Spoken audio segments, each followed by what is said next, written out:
Excuse me. I had a lot to say on that run. I wish I could somehow record my thoughts when I'm cruising, because by the time I get out, I feel like such shit. Sometimes it's hard to remember the things that I'm thinking about while I'm cruising. Today was a beast, man. Today was a freaking beast.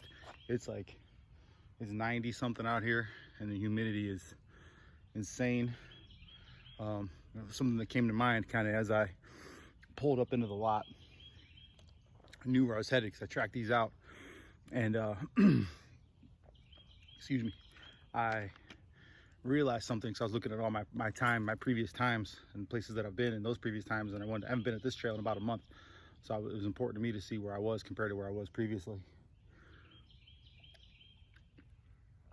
And I realized that in all but one, I hit about 8 trails consistently. That all but one of them have a hill in it that would suck to even walk. And I was like, oh, that's fitting. That, to me, that has to be there, or that it doesn't even make sense. And today I had about a 1.75 down and then a 1.75 back, and I give myself 60 seconds at the bottom just to shake the legs out a little bit and give myself some type of heads up for what's in store. Because man, it's not pretty. It's not fast, but it's max output and it gets done. And even as I hit it, I'm like, that's kind of me. That's kind of sums up me. It's not pretty. It's not fast. Might not be fast, maybe. And it gets done. It gets done with max output. And then my thought about the hill and about all my trails. I was telling a friend the other day that I was hitting one in particular last weekend, and as I hit it, and this is the hardest. The one I hit last weekend is by far the hardest one that I ever see all year, maybe. And as soon as I hit the bottom of it, I said, I have to. I made it out of my head. You got to go. You got to go. You got to go. And I don't think I was saying it the full sentence, but in my mind, I attack these hills because it's so important that it puts life in perspective when that's the hardest thing that I'm going to do of the day. And it's the hardest thing I'm going to do of the day because, to me, there's nothing more eye-opening and real than not having your breath, than maybe needing a phone call. Like if you don't have that moment in your life willingly, heaven forbid we all get there, by nature, you know what I mean? We're going to get to that moment. We're going to need a phone call. We're going to need 911. I don't take this literally. Do not follow this advice. But to me, it's important that I work to a point where I go, whoo, you better chill out a sec, man. Like, something happening. You get that moment, like, something happening. I remember it was about I'm gonna tell my brief story of my 3 jiu-jitsu classes. Might have been 4, but I think it was my first class in, and I'm rolling with some big dudes, and you don't know shit. Everyone who knows this, you don't know shit. You're just kind of like the dummy, and you're just trying to not die. But I remember there was a moment where we got done with a certain section, whatever the fuck they're called, and I remember I got up and I literally was trying to rip my gi off, and I was looking for the air. I looked around like, where the fuck's the air? Like, where's, like, I wanted to run out. I was looking for the back door, thinking I was gonna run into oxygen, and I was like, who took the air out of the room? Like, it was that intense. I was like, where the fuck's the air? And you get that moment in the woods sometimes.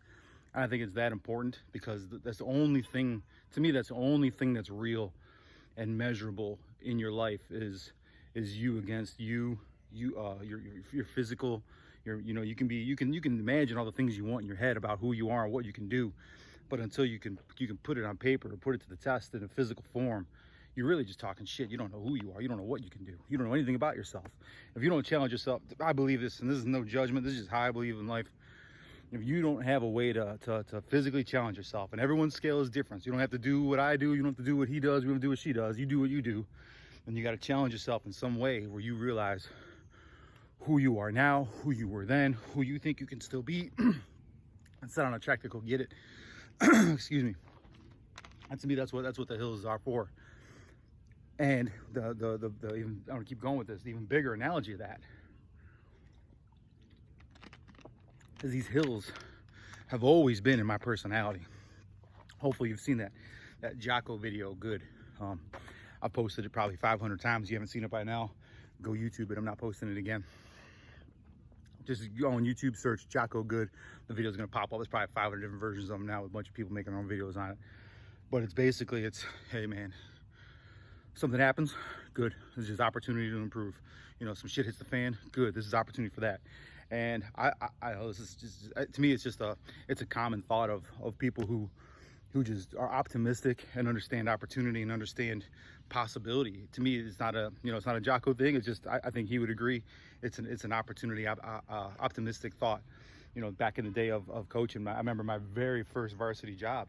You know, we weren't a very successful team on the field as far as record goes. But I remember, no matter what happened that Friday night before, every Saturday morning, I'd go into the office like, all right, man, this is fine, cool. We got things to improve on. I would always see, you know, we had this problem, we had that problem. Cool, man, this is all fixable. It's all, we just keep working at this. And I always had that in my head. Maybe there's like a beauty in the naivety. What's the word? You know, you're naive. You're kind of, and I felt like I was almost too stupid to know what the limits were to me, because there were no limits. And maybe that's part of achieving something great, is not even understanding the failure is probable. You know what I mean? Like, maybe I said that backwards, or maybe someone nodded at home to it. But to me, like, when you're at a point and a level where you don't even think failure is a possibility, one way or another, you're going to get there. It might take time. There's going to be adjustments along the way, but that's the infinite game that Simon talks about. Yeah, there's going to be setbacks, but we're going to keep moving up this hill, and we're going to get there. It's not always going to be easy. The road to success is not running down the hill. If everyone would do it, if that was the case, I mean, you see that shit all the time. If it was easy, everyone would do it. I used to say that in the gyms. If working out was easy, the place would be packed. If performing at a high level was easy, everyone would do it. It'd be no big deal. Everyone knows that. So as far as success and making things happen, you got to know how to attack a hill when you see it, and you can't walk it. You know, let me take that back. Maybe if that's the level you're at that moment, yeah, you walk it, but you know you didn't maximize. So you got to learn from the hill next time. You know, maybe day one, yeah, you can't run up the hill. That's probably a better way to say it. The first time you see the hill, you might shit your pants. You might be afraid to go get it. You might be like, oh my God, I might die when I get to the top of the hill, and you want to walk it. Maybe you want to take a break halfway up it. I've been on hills like that, you know, plenty of times where I wasn't able to run them the first time. Every hill, not one of these hills I was able to run the first time. So I'd take all that back. But now you can. Now I can. And now it's about speed up the hill. Now it's about, now I'm running these hills trying to minimize the energy I have to recoup at the top of the hill.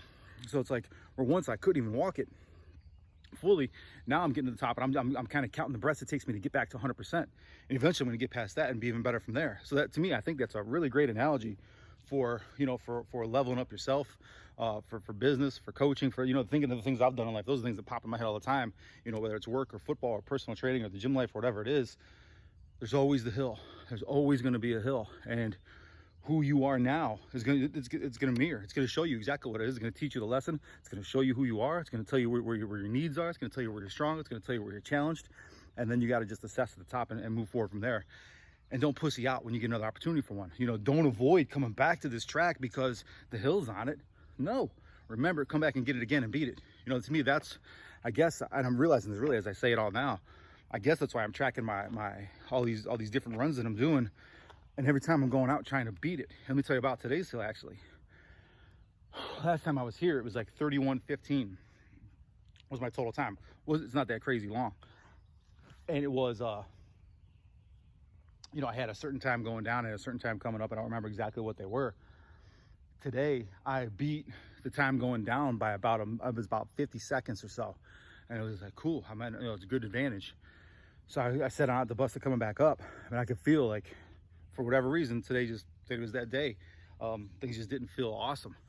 And I only beat my finish time by 1 second than I did last time. So that means that I beat it by 50 seconds going down, but that also means I was, help me with the math, 49 seconds slower coming back. So yeah, I beat it, but I was slower on the hard part. So it really doesn't mean shit to me. And I was kind of pissed off when I looked down at the stopwatch.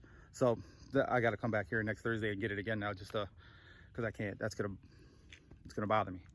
But, so I hope this one makes a little bit of sense to me. Like, it was all about the hills. It's all when you want to be around people that see a hill and be like, fuck yeah, let's go get this thing.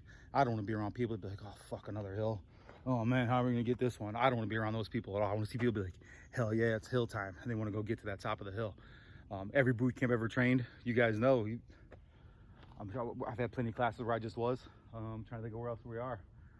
There might be maybe only like 2 or 3 spots that we were at where we didn't make sure we were near a sled riding hill or a good set of steps, because, and you got, everyone knows that's the shit they remember. We go to Todd Field, everyone knows those steps. You know, we go over to Squires Castle, everyone knows that trail behind that place. We go down to Reeves Road, everyone knows the sled riding hill. So those steps you got there, like, to me, those are always it. You can putz around with all this other bullshit, but the hill is always the thing. And so I don't want to keep babbling on. Find your own hill in life, get after it, measure yourself. Don't let yourself make excuses. Just be who you are on that day and set on to improve next time you go get it.